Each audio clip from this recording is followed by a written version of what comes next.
क्या पोते को विरासत में हिस्सा मिलेगा? एक शख्स है करीम, उसका बेटा है रहीम और इसके पोते हैं अब्दुल्ला और उस्मान। अब करीम के बेटे रहीम का इंतकाल हो गया, तो इसके जो पोते हैं अब्दुल्ला और उस्मान वो विरासत में शामिल होंगे या नहीं? मोहम्मद हारिस, आगरा, इंडिया से। दोबारा पढ़ता हूँ। एक शख्स है करीम, इसका बेटा है रहीम और इसके पोते हैं अब्दुल्ला और उस्मान। रहीम का इन्ना लिल्लाह हो गया। देखो, अगर रहीम का इन्ना लिल्लाह हो गया, इन्ना लिल्लाह सबसे पहले किसका हुआ है? एक शख्स है। अच्छा, शख्स का नाम नहीं बताया। एक शख्स है, उसका इंतकाल हुआ और उसके पोते हैं, बेटा नहीं है कोई। अगर ऐसा है तो फिर तो पोतों को विरासत में हिस्सा मिलेगा, पोते बेटे के कायम मकाम बन जाएंगे। लेकिन अगर जिसका इन्ना लिल्लाह हुआ है उसका कोई बेटा मौजूद है, जैसे उसका एक बेटा था रहीम और फ़र्ज़ करें एक बेटा करीम भी है, और रहीम का इंतकाल हो गया, तो अब करीम को विरासत मिलेगी, रहीम के बच्चों को नहीं मिलेगी।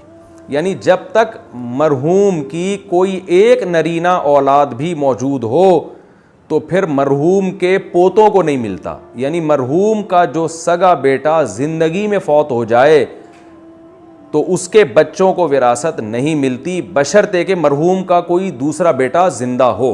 अगर मरहूम के कोई दूसरा बेटा ज़िंदा ही नहीं है, सारे पोते ही हैं, तो फिर पोतों में विरासत जाएगी। अदरवाइज़ बेटे के होते हुए पोते में विरासत नहीं जाती। लोग इस पे सवाल करते हैं पोता क्या करेगा? तो सारी दुनिया को तो विरासत नहीं मिलती ना, बाकी लोग पड़ोसियों को भी नहीं मिल रही, वो क्या कर रहे हैं? सब्र कर रहे हैं।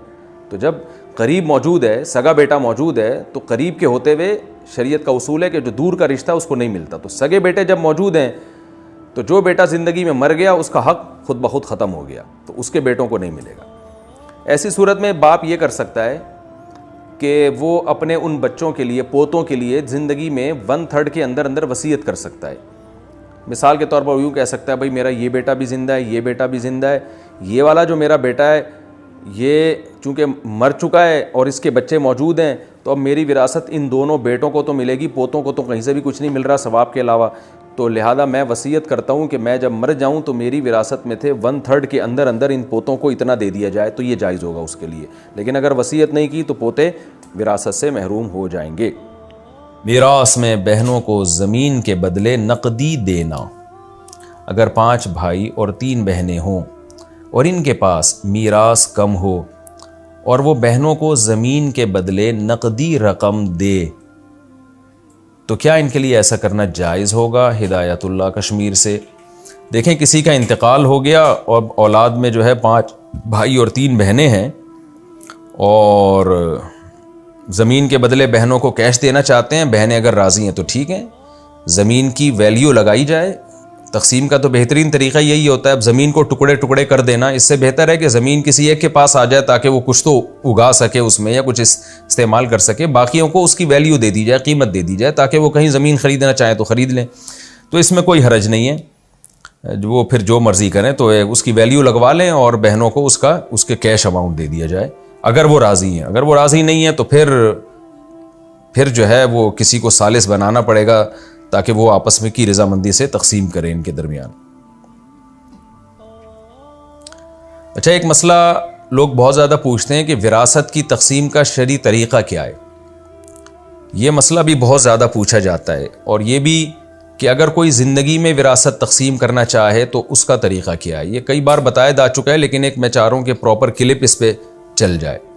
देखें, विरासत की तकसीम का तरीक़ा क्या है, ये तो सही तो आपको जब जिसका इंतकाल होता है ना, तो उसके वारिसों की डिटेल बदलने से तरीक़ा भी बदल जाता है। तो लेकिन नॉर्मली होता क्या है, घर में बाप की विरासत के बारे में अक्सर इख्तलाफ होता है। तो मैं जो कॉमन है ना वो वाला तरीक़ा बता देता हूँ, जो आम तौर पे सबके साथ ही होता है। तो किसी के भी घर में जब वालिद का इंतकाल हो गया तो वालिद की जायदाद में अगर बेटा मौजूद है, बेटा आम तौर पर होता है इसलिए मैं बेटे को रख के बता रहा हूँ, बेटा अगर वालिद के वारिसों में मौजूद है तो फिर अब समझे कैसे विरासत तकसीम होगी। सबसे पहले कुल जायदाद में से बेवा का हिस्सा निकाला जाएगा 12.5%, जिसको 1/8 भी कहते हैं। यानी टोटल विरासत को 8 पे डिवाइड करेंगे, जो जवाब आएगा वो बेवा का हिस्सा होगा। ये खूब समझ लें अच्छी तरीके से। टोटल में से बेवा का हिस्सा पहले निकाल दिया आपने, उसके बाद जो भी बचेगा तो मैयत के वालिदैन अगर हैं, मैयत के वालिदैन, तो फिर क्या होगा, इस टोटल विरासत को, टोटल को बेवा का हिस्सा निकालने से पहले वाली जो टोटल है उसको 6 पे डिवाइड करेंगे आप।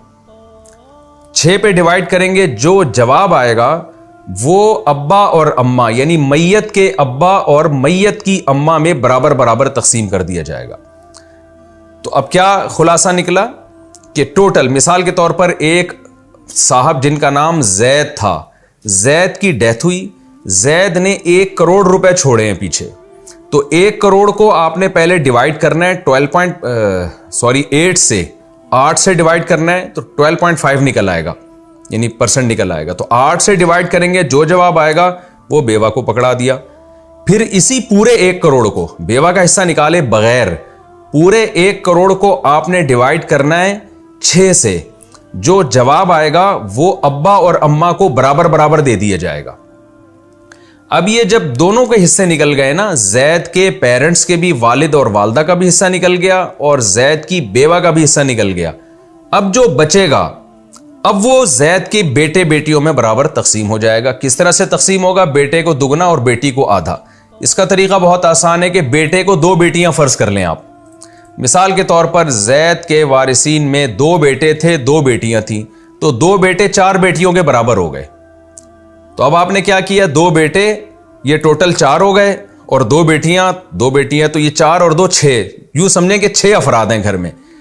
तो अब क्या किया है कि बेवा का हिस्सा निकालने के बाद और मैयत के वालिदैन का हिस्सा निकालने के बाद जो विरासत बची है उसे आपने 6 पे डिवाइड किया, टोटल को नहीं, जो बची हुई है उसको 6 पे डिवाइड कर दिया। 6 पे डिवाइड जब करेंगे तो जो जवाब आएगा वो एक बेटी का हिस्सा होगा, उसी को डबल करेंगे तो एक बेटे का हिस्सा निकल आएगा।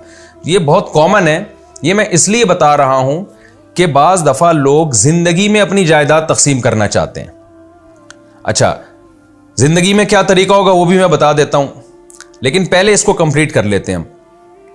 अगर किसी शख्स की डेथ हुई, उसकी बेवा है, वालिदैन नहीं है, या वालिदैन है, वालिदैन में से कोई एक है, तो वालिदैन में से कोई एक हो तो भी यही तरीका है। यानी क्या करना है कि बेवा का हिस्सा निकालना है। 1 करोड़ जायदाद थी, उसको हमने डिवाइड किया 8 पे, जो आंसर आया वो बेवा का हिस्सा हो गया।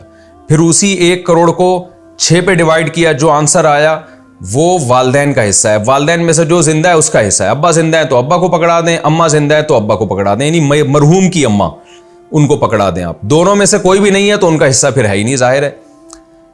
तो फिर क्या होगा, दोनों में से अगर कोई नहीं है तो नानी जो है वो अम्मा की जगह आ जाती है, और जो है दादा जो है वो अब्बा की जगह आ जाते हैं। तो दादा और नानी में से कोई भी नहीं है ना, तो फिर सेम सिंपल तरीका है कि बस बेवा का हिस्सा निकाला जाएगा और बाकी जो बचेगा वो मैयत की औलाद में इस तरह से डिवाइड कर दिया जाएगा कि बेटे को बेटी की निस्बत दुगना मिले।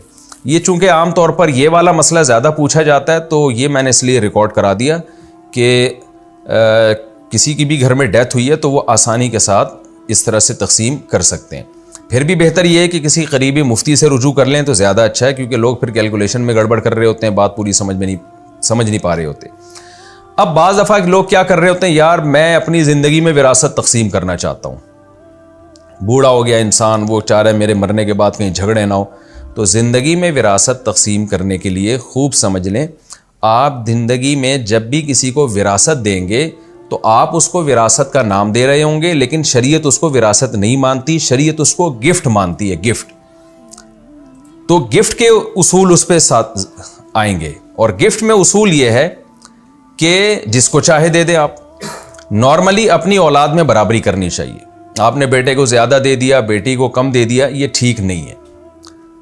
तो इसलिए बराबर बराबर गिफ्ट दें, और बेवा को बिल्कुल महरूम कर दिया अपनी बीवी को, ये भी मुनासिब नहीं है। आप मर गए तो बेचारी का क्या, कौन पूछने वाला होगा। लेकिन अगर आपको ख्याल है कि मेरे बच्चे अपनी माँ को संभाल लेंगे, तो फिर आप सारा अपने बच्चों को दे दें आप। तो वो नॉर्मल, यानी अगर आप ज़िंदगी में विरासत तकसीम करना चाहते हैं ना, तो उसका आसान तरीका ये है कि भाई आप जो अपने लिए रखना चाहते हैं वो रख लें, बाकी सारा अपने बच्चों को बराबर बराबर तकसीम कर दें। उसमें बेटी को आधा और बेटे को दुगना नहीं है, पूरा पूरा बराबर बराबर। और हैंड ओवर भी कर दें। अगर हैंड ओवर नहीं किया तो आपके मरने के बाद वो कलअदम है, वो दोबारा से विरासत जारी होगी उसमें, तो हैंड ओवर कर दें, मुकम्मल कब्जा दे दें। कब्जा कैसे दिया जाता है ये उलमा से पूछ लें आप। नॉर्मल ये है कि उसको उस पर मुकम्मल कंट्रोल हासिल हो जाए और वो उसमें जो चाहे कर सके। तो इस तरह से एक दफ़ा कब्जा देंगे तो औलाद उसकी मालिक बन जाएगी। हाँ, अगर आप किसी बच्चे को ज़्यादा किसी को कम देना चाहते हैं तो 3 बेसिस ऐसी हैं जिन पे कमी बेशी की जा सकती है। बाज़ दफ़ा एक बच्चा गरीब है, दूसरा मालदार है, गरीब को आपने ज़्यादा दे दिया, मालदार को कम दे दिया, ये जायज़ है, क्योंकि यहाँ आप औलाद में जुल्म नहीं कर रहे बल्कि ज़रूरत की बेस पे फ़र्क कर रहे हो। दूसरी एक बेस होती है कि जी दीनदारी, तो एक बच्चा दीनदार है, दूसरा शराबी कबाबी है, तो आपको पता है कि मैं शराबी कबाबी को दूंगा ये और ज़्यादा, अभी तो हीरोइन नहीं पीता, बाद में हीरोइन पीना और आइस पीना भी शुरू कर देगा, ये आइस लेना शुरू कर देगा। तो इस बेस पे आपने दीनदार को ज़्यादा दे दिया, बेदीन को कम दिया, ये भी ठीक है। और तीसरी एक बेस होती है कि आपने औलाद को जमा किया और औलाद से आपने कहा कि देखो भाई, मेरे मरने के बाद तो लड़के का दुगना मिलता था और लड़की का आधा मिलता था, तो बेटियों को आपने इस पे दिल की खुशी से राज़ी कर लिया कि ज़िंदगी में भी मैं ऐसा कर रहा हूँ कि लड़कों को दुगना दे रहा हूँ, चूँकि इनकी जिम्मेदारियाँ ज़्यादा हैं, इन्होंने बीवी बच्चों का खर्च भी उठाना है, तुमने नहीं उठाना। अगर बेटियाँ दिल से इस पर राज़ी हों तो फिर इसमें कोई हर्ज नहीं है। वैसे तो मुनासिब यही है कि जितना बेटे को दिया उतना ही बेटी को दिया जाए, लेकिन चूँकि बेटे के जिम्मेदारियाँ बाद में ज़्यादा होती हैं, बेटियों की जिम्मेदारियाँ, बेटियों की तो कफ़ील उनके शौहर होते हैं, और जो है जबकि शौहर जो आपका बेटा है उसने बीवी को भी खिलाना है, बच्चों की भी सारी जिम्मेदारी उसके ऊपर है। तो इस बेस पर अगर बेटे को ज़्यादा दे दिया तो भी कोई गुनाह इंशाअल्लाह नहीं होगा। बाज़ दफ़ा उल्टा भी होता है, बेटी के ससुराल में उसके साथ जुल्म हो रहा होता है, उसे कुछ मिल ही नहीं रहा होता वहाँ पे, फिर ऐसी सूरत में आप बेटे को ज़्यादा नहीं देंगे, बल्कि ऐसी सूरत में आप बेटा बेटी में बराबरी करेंगे, बल्कि ज़रूरत की वजह से बेटी को अगर थोड़ा ज़्यादा भी दे दिया तो भी कोई हरज नहीं है। तो ये खुलासा है विरासत के अहकाम का। आमतौर पे लोग ज़िंदगी में जायदाद तकसीम कर रहे होते हैं, तो वे ज़िंदगी में जायदाद जब तकसीम होगी तो वो विरासत नहीं होगी, वो गिफ्ट ही होगा। तो उसमें आपने बस बैलेंस करना है हत्तल इम्कान। एक औलाद को बहुत ज़्यादा दे दिया बिला वजह वहीं और दूसरे को महरूम कर दिया, ये बिल्कुल गलत है। ज़रूरत की बेस पे कमी बेशी की जा सकती है, और हैंड ओवर करें, हैंड ओवर नहीं किया तो बड़ा ये फिर सही नहीं है। तो ये विरासत के कुछ अहकाम थे जो मैंने आपके सामने पेश किए।